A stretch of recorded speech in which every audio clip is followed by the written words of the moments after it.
Հիմա մենք իմանում ենք այդ թվում բարենորոգման օրակարգի միացած հոգևորականներից,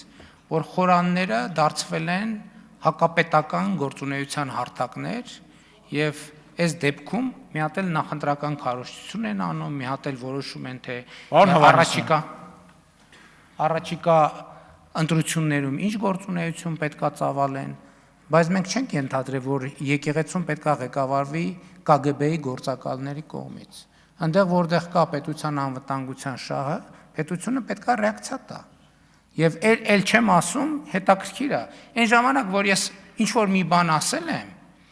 այդ ինչ-որ մի բան նաև հասցեագրված ուղերձ է, չէ եղել, բայց իրանք չեն հիշում իմ ասածը։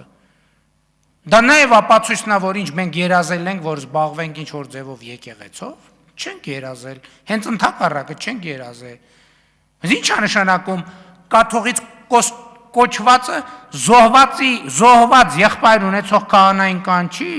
ասի գնա 1000 ներողություն եմ, ասի գնա մորդ վերցրու, գնացեք կառավարության դեմը ցույց արեք։ Էս ում պահված կա, էս դուրս պրծոկի պահված կա։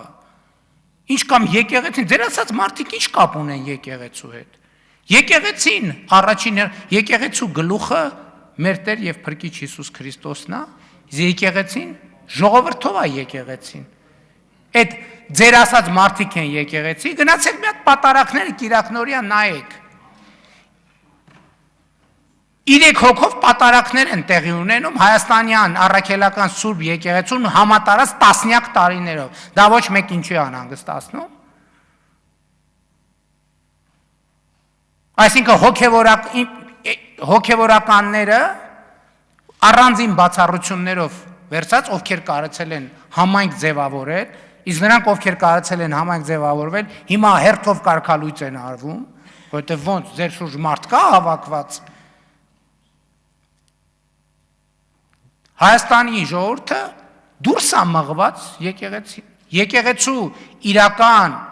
շահառուն, ում համար եկեղեցին ստեղծված է, դուրս է մղված։ Ձեր ասած մարդիկ կապ չունեն եկեղեցու հետ։ Իրենք իրավունք չունեն եկեղեցու անունից խոսալ։ Իրավունք չունեն, որովհետև իրանք